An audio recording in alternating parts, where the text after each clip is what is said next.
Alright, boys and girls. Before you write a resume, you got to take time to do a self-assessment on paper.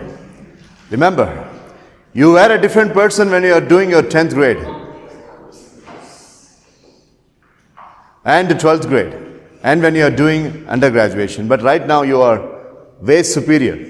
You are in the post-graduation completion, which is a good thing. You got so many things, you are so matured, and you are very much at the upbeat. But still, you got to make a self-assessment. Outline your skills and abilities as well as your work experience and extracurricular activities. Work experience is not applicable to us, but is applicable to us. Does anyone have any work experience? Alright, Alina has. Okay, fine. How many years, Alina? 1 year. Yeah, 1 year is good enough. Amala, how many years? 1.5 years. 18 months is a very good span. So 12 months span, 18 months span. 2 girls here has work experience. Fine. So abilities and work experience and extracurricular activities. Guys, I was literally worried. Like what kind of sports activities you have in this college? You play football? Volleyball? Do we have a basketball court here? Yes. Where is it? Indoor. Okay, right. This will make it easier to prepare a thorough resume, and you know how to do it, right? Next slide, please. And you are very familiar with this particular matrix. SWOT analysis, strength, weakness, opportunities, and threats. This is something that you got to do before preparing a resume. Let's say, for example, Danny Amol knows that she has got good things in her. The couple of strengths that Danny Amol knows, the couple of skills that Danny Amol knows, but only she knows. And that's called as, my dear friends, internal positives. Glads might be knowing that I'm good in this, I'm good in that, but unfortunately I have not unleashed that to the others. Internal positives of Glads. So that's the strength of Danny Mole and Glads. Right? At the same time, you know what, I'm weak in this particular thing. You know, when you give a mic, and if you are asking me to speak in front of 15 or 20 people, I am little weak in that. If you are saying that,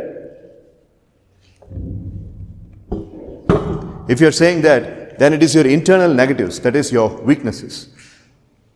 But the point is the last part of the matrix. Your external positives and your external negatives. What are the things that people are appreciating Anuchand for?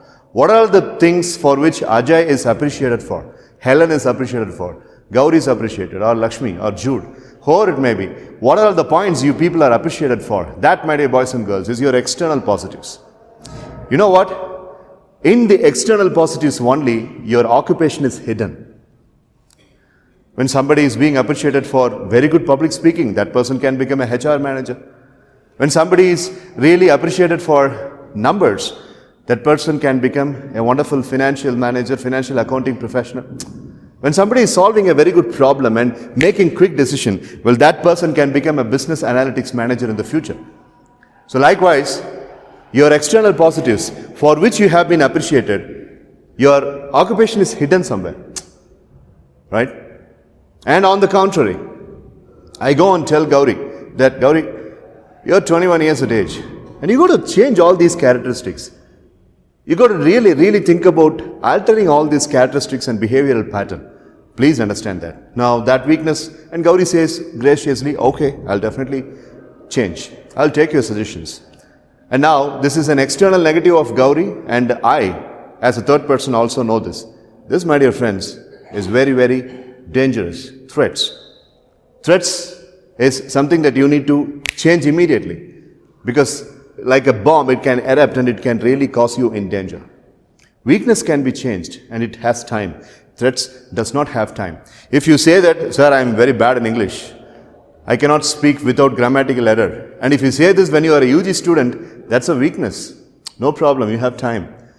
But coming into the second year MCOM, and you've got hardly about 6 or 7 months to finish your graduation. And now if you are saying that, oh my God, I'm suffering from stage fear, I have a lot of problems in my language, that is no more a weakness, that's a threat. So take a list, my dear boys and girls. Take a list of what are your strengths, what are your weaknesses. Unlearn, learn, relearn.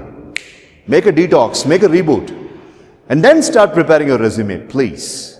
The resume you have right now in your cloud drive is a joke. Delete that. Let us start from the beginning. Next, please. Now, let us not be very conventional on this particular slide. Now let us jump into, after you have made the self-assessment, you know who you are, you know what you are really capable of. Now, the first thing that you are having on the top of the resume, what is it? You tell me. What is it? Name, address, phone number, email ID, your LinkedIn ID. You have it? Fantastic. And after that, what is next? What is immediately next after your name and your address and photograph? You are supposed to pin up the photograph only if you are asked for. Don't put up your photograph on the resume. It is not necessary. Company might be asking a passport size photograph. Then you can put up. Why would you expose your face to some other third person? Right? So don't put up the photograph, especially girls. Don't put up the photograph unless it is asked for. The company will be asking when they are giving a JD. JD stands for what? What is JD standing for? When a company is asking you, job? Good, correct. Job description. JD is job description. When they are giving the job description, then they will say, we need the photograph of the candidate. Only then you're supposed to give it up. All your contact information should go at the top of the resume. Avoid nicknames. Okay, right? Your WhatsApp language and your Insta language should be avoided. Use a permanent address. Use your parents' address, a friend's address, or address you plan to use after the graduation, especially post-graduation. Use a permanent telephone number or your phone number, whatever it may be. If you are a person who is like a mobo, keeping on changing the numbers, well, that's a real bad example of your candidature. Keep one static number. Add your email address and include your website or anything that you want. No problem.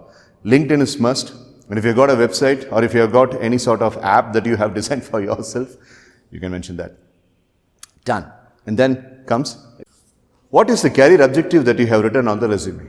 Malavika, can you say the career objective that you are currently having on your resume? Say. So the repeated organization should improve your skill, Malavika. Malavika, you tell me, you improve your skill, you upskill yourself, and then you go and get into the organization and you raise the organization, choice number 1. Or you get into the organization and the organization has to develop your skill, choice number 2, which is true. No resume. Wow, beautiful. Titus, what's your career objective in the resume that you have prepared? How many people have resume, guys? Put your hand up. Proper resume. ஆடா பாவிகளா ஏண்டா M Com வந்துட்டீங்க இன்னும் தமிழில் வேறு பேசிட்டு இருக்கேன் நான். How do you say this in Malayalam? No, forget it. You have a resume? Gauri, tell me what's your career objective? No problem, guys. Keep it simple. Speak only the truth in career objective. Now let me give you a couple of examples. I would like to render my services in an organization utilizing my skills in the domain of your finance domain. That's all. You're into a finance domain. You're MCOM graduate. You're Master of Commerce. And you are expected to have skills. Right? Looking forward to work in an organization where I can use my financial domain skills to the fullest potential to benefit the organization. What are you explaining here? Only 3 things, my dear boys and girls. Number 1, I am looking forward for a job. As simple as that. Number 2, I got skills. In which domain? In my financial domain. Okay, right? Banking, you can write. Insurance, you can write. Venture capitalism, you can write. Right? We have aspiring chartered accountants here in our classroom. You can mention that. You can mention that. For the benefit of the organization, Malavika, you will develop your skills, you will land up in the organization, and then you will service to the benefit of the organization. Okay, right? Looking forward to a job where I can use my complete skills set and potential for the benefit of the organization and self. I would like to work for the benefit of the organization and for myself.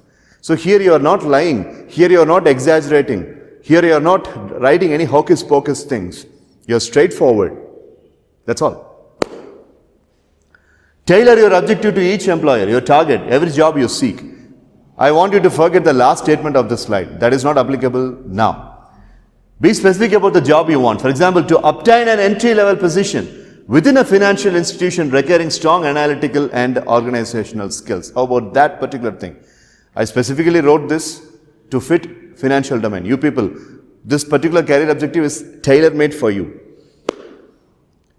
So many HR people complain that all the people in the classroom have written the same objective. Copy-paste. When that guy was a PG student, he would have done the same. But right now, he is speaking as if he is a Mahatma. Right? But what he is saying is right. But look at this particular career objective, my dear boys and girls. To obtain an entry-level position, you are very humble. Right? Maybe Alina and Amala cannot write this because they already have the job experience. But other people should write this only.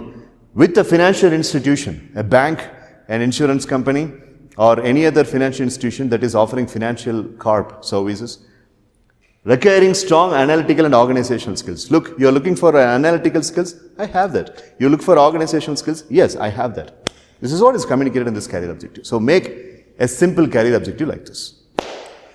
Okay? All along, don't be scared. No candidate is rejected only because of resume. Today, that is an advantage. They literally consider the resume. But in 2005, 2006, when I was working in a engineering college as a full-time soft skills trainer. There, some of the HRs who used to come as a trainer, they will come and give me the feedback. We are really sorry to say this, sir. Even with this resume, we are eliminating the candidate. But today, after COVID, that is not happening. They would like to see the candidate at least. So you have got that particular advantage. Use it. That's about career objective. And what is after career objective? Now the person comes inside, okay? Right? And you are the employer. The first thing that you want, the person's name. Second thing that you want, why the person is here. The career objective. And after the person is saying the career objective, then what will you look forward to? Who are you? What have you studied, right? So then what comes? The educational information. Next, please. New graduates without a lot of work experience should list their educational information first.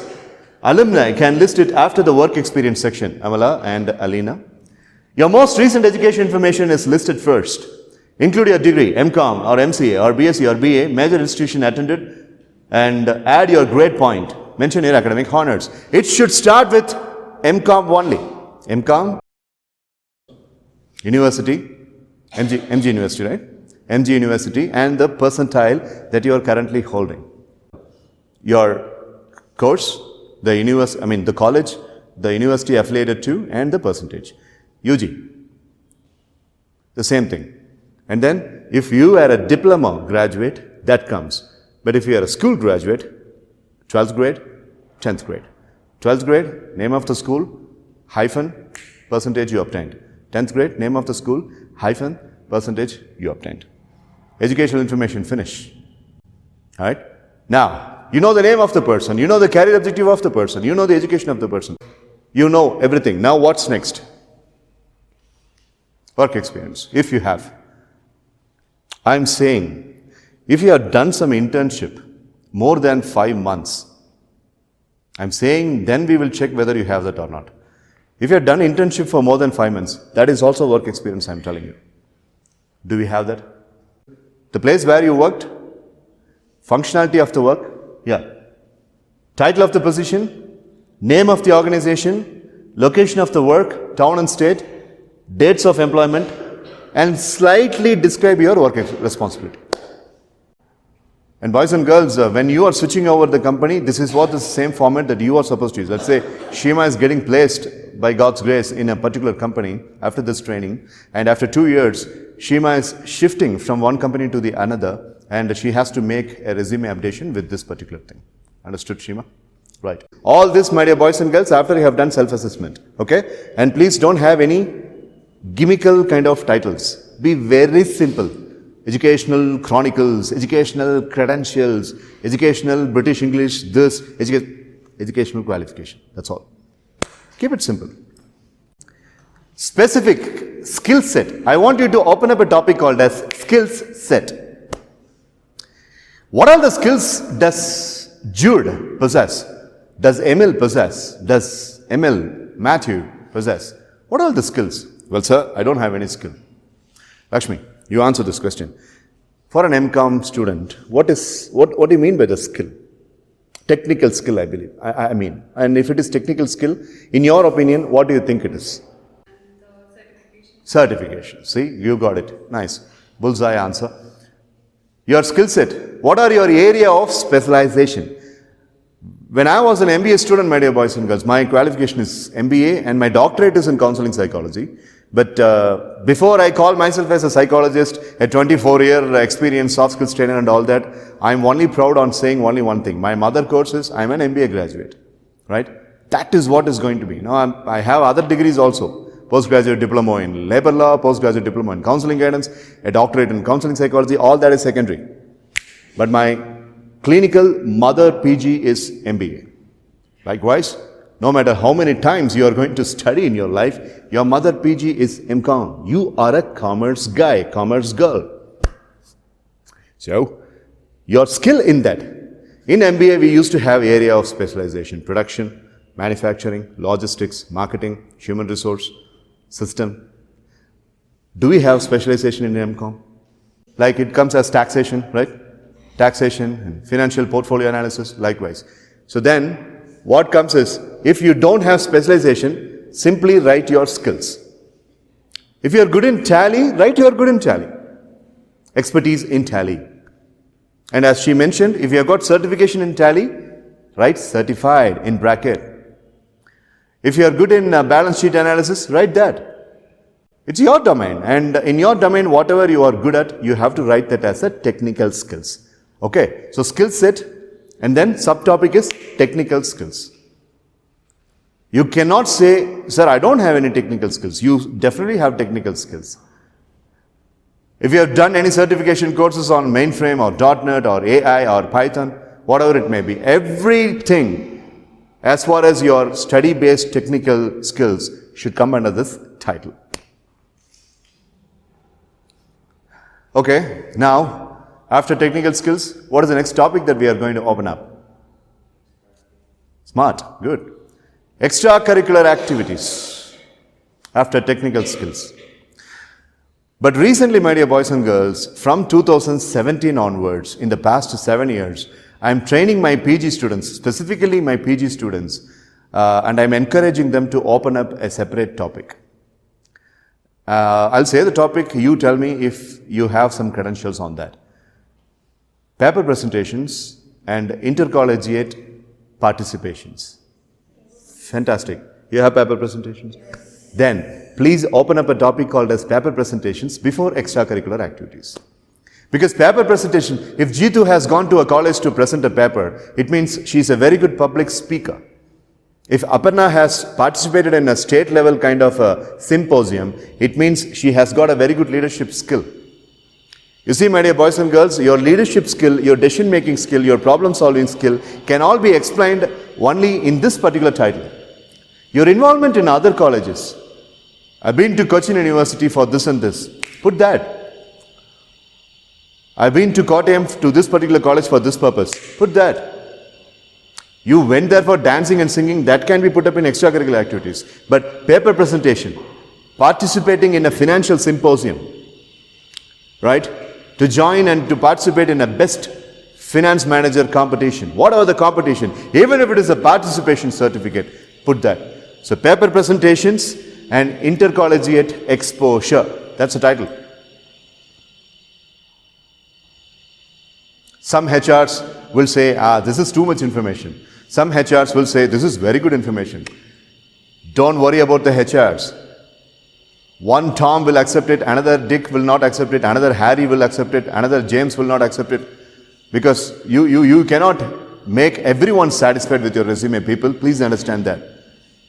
Our own character is also like that. Some people like us, some people don't like us, some people hate us, some people super hate us.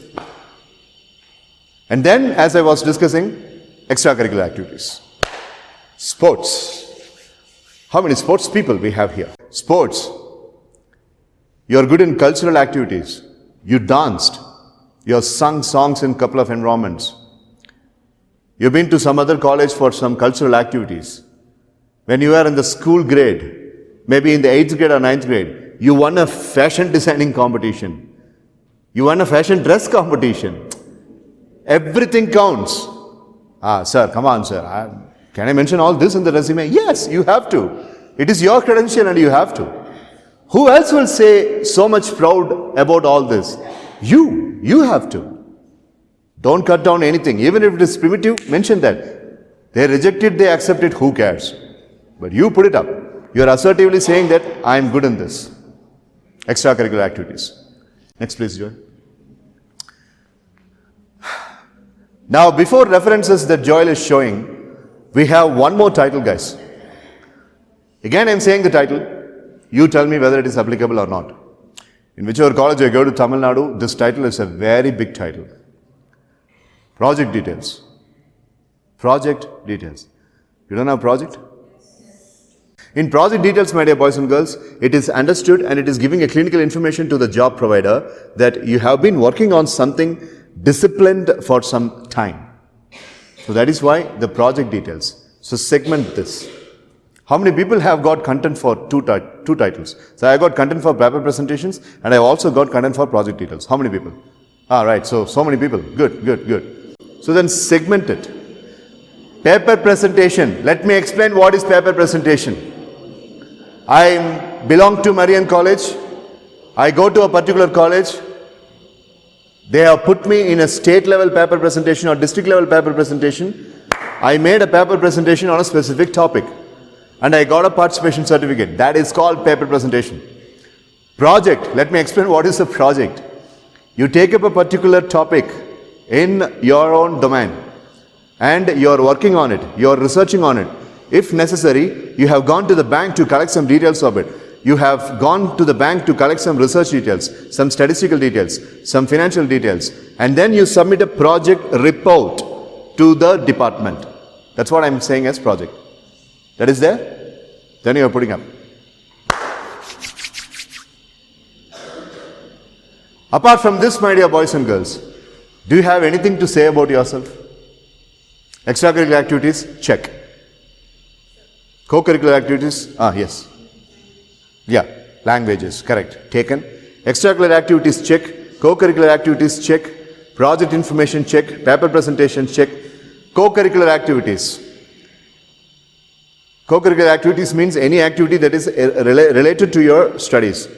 Education information? Check. Personal information? Check. Career objective? Check. Now comes personal details or personal memoranda. We call it as memoranda in a specific document language. Otherwise, it's just called as personal information. In personal information, my dear boys and girls, I'm not sure if I'm having it next. Yeah, we don't have it. 1 minute, Joel, and then you can go back. Personal information. Number 1, DOB, your date of birth. Number 2, languages known, as Lakshmi mentioned. Languages known. Don't arrive at a tabular column. Read, write, speak, sing. No. If you know any language, how many languages you know? And I know language, okay, so 3 languages. English, Tamil, Hindi. Okay, so Malayalam to some extent, but I am not able to speak. Any language that you are not able to speak, you are not supposed to include. I can understand Malayalam. I can write Malayalam. I can sing Malayalam. Done. If you are not able to speak Malayalam, then remain shut. But if I am able to speak Malayalam, then you can mention. Okay, right? Speaking is what is more important. Not listening, not reading, not writing. I know to speak English. I know speaking Malayalam. I know speaking Hindi. Then you can mention these 3 languages in your language section. Okay, and then, most important, father's occupation.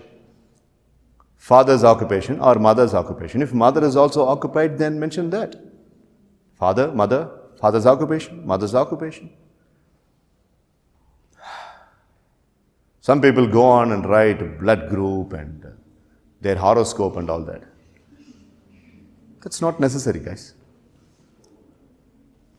Date of birth, your phone number. Sir, phone number has been mentioned on the top of the resume. Okay, fine. Then eliminate it. Your email address. Sir, email address has already been mentioned on the top of the address. Okay, fine. Eliminate it. Your nationality. That's all. What else is there to explain about you? Email ID, LinkedIn, phone number, everything given on the top. But back in Tamil Nadu, I also suggest repeat the email ID and phone number in the personal memoranda also. So the HR is not expected, he's a lazy guy, okay, right? So he will not have the common sense to go there. And if it is there, he can. Then, my dear friends, a very important point comes. Previous slide, please. Previous slide. References. Dr. Thomas sir, Dr. Rupa madam, or principal sir, who is also belonging to your department. You got to have 2 references, my dear boys and girls. And that references is very important. If a faculty member is not referring you, well, that is a real sorry fact.